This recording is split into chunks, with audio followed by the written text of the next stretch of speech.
Isang 5-day-old na sanggol ang minaltrato sa loob mismo ng hospital habang ang sanggol ay nasa isang intensive care unit.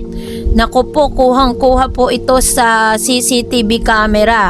Sabay-sabay po nating panoorin at imbestigahan po natin ang mga naganap dito. Nag-viral po itong video na ito, panoorin natin.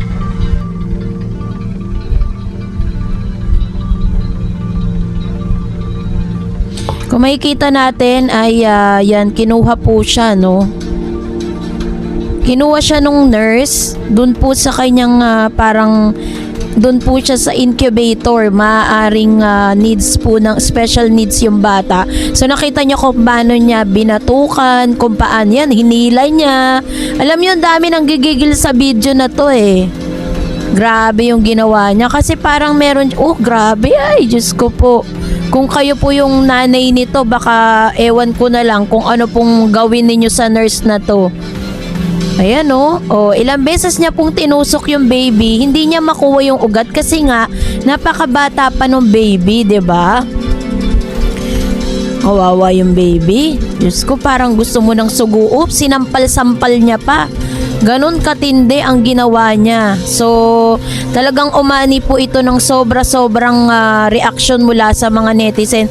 Yung walang kamalay-malay na baby, ganon yung ginawa niya, So, dahil dyan, na-curious po ako, napanood ko kasi ito dun sa TikTok, dun sa Black App, na-curious ako kung anong nangyari. Kasi kung may CCTV camera, napaka-imposibleng hindi yan iimbestigahan, 'di ba? So, yung baby po pala, ang pangalan niya ay Dennis Bebek, na meron po rin case na ongoing, Siya po ay tumutukoy isang insidente noong taong 2021 pa pala to, sa bayan ng Karaman, Maras, Turkey, kung saan meron pong 5-day-old na sanggol na si Deniz Esin Bosolkar ay di umano'y naranasan ang marahas na pagtrato ng isang nurse sa loob ng ospital. Ang pangyayaring ito ay naging pambansang balita at nagdulot ng matinding diskasyon tungkol sa kaligtasan ng mga pasyenteng bagong silang at pananagutan ng mga manggagawa ng kalusugan. Kasi syempre inaasahan po ng mga parents nitong si Dennis Bebek na inaalagaan yung anak niya dahil nasa ICU siya that time at kailangan niya ng special care. So si Dennis Esin Bosolkar ay ipinanganak noong May 21, 2021 dito po sa bansang Turkey at sa ospital po ng Iman University Health Application and Research Hospital. Dahil mababa ang timbang niya nang ipinanganak, agad siyang inilagay sa incubator sa newborn unit. So, yun po yung kanyang case.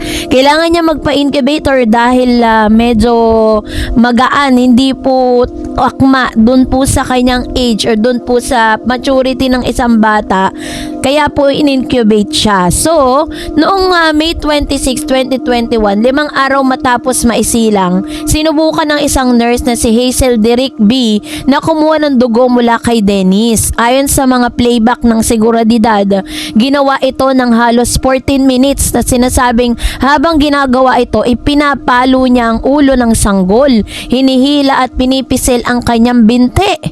Ang mga pagsusuri pagkatapos nito ay nagpakita na ang kaliwang binti ni Dennis ay nabali at hindi na ito gumalaw ng maayos. Grabe. Dahil po dun sa matinding ginawa po ng nurse na ito, napilay po yung bata. So, ibig sabihin, hindi na raw po dahil dun sa hinihila, pinipisil yung kanyang binti. Kasi Shiba, kung kayo po ay naka-experience na nakakita na kayo niyan bilang kung kayo po yung mga nanay o kahit kayo po ay mga nakaka-witness sa hospital, 'di ba? Kapag ang baby po hindi makuwanan dito po sa may kamay, kukuwanan siya sa paa, and worst scenario is sa ulo kung saan makakuha sila ng ugat para maipasok nila doon yung karayom para yung gamot doon ipasok at the same time doon dumalo yung gamot the same time kung kailangan nilang kumuha ng sample ng dugo, 'di ba? So sa pagsusuri po ay nakita no ang kaliwang binti ni Dennis ay nabali at hindi na ito gumalaw ng maayos. Nakakalungkot naman. Matapos din ang insidente, inilipat ang sanggol sa isang pribadong ospital para sa karagdagang pag-aalaga. Ngunit hindi sinabihan ng magulang na si Sema at Abdullah Bosoklar tungkol sa marahas na pangyayari. Sa halip, sinabi sa kanila na ang anak ay cerebral palsy at epilepsy. Oh my God! At pinagmukha na yon ay dulot ng sakit at hindi insidente. So, ang ginawa pala nitong hospital na pinuntahan po nila bago na ilipat sa private, pinalabas po nila na yung baby ay may cerebral palsy tsaka epilepsy na kung tutuusin, dapat normal lang yung bata nung lumabas. Pero dahil doon sa insidente na yun, para po maiwasan nila yung pagrereklamo ng mga magulang, ang ginawa nila, nag-imbento sila ng sakit ng bata. So noong June 2024, isiniwalat na isinampa laban kay Hazel Derrick B ang kaso sa Karaman Maras 10th Criminal Court para sa intentional injury na may posibleng hatol na hanggang 3 taon sa bilangguan. 3 taon lang.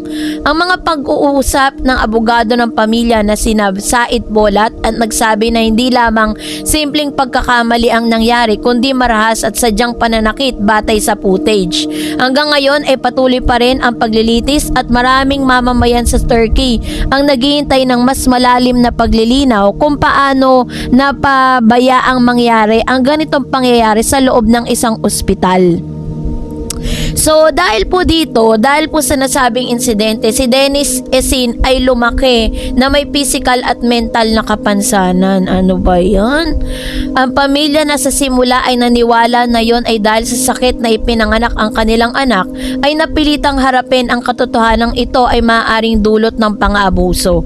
So sabihin na natin na parang sinasabi nila dito na yung bata daw ay nagkaroon po ng sakit ng yung parang nagkaroon siya ng mental illness, hindi dahil dun sa pinapalabas ng mga hospital na yun, na hindi dahil dun sa insidenteng nangyari na yun. Kung hindi, yun na daw talaga yung sakit ng bata. Napakasakit pong tanggapin na sa ganong klase ng marahas. Kahit sabihin na natin, let's give them the benefit of the doubt, na yun talaga yung meron talagang komplikasyon yung bata, pero hindi pa rin po sapat na maranasan itong 5-day-old na bata yung ganitong klase ng tindi ng karahasan. Kasi nasa loob na nga siya ng pangangalaga ng hospital Dapat sa pangangalaga na siya ng mga spesyalista sa ganyang klase ng field.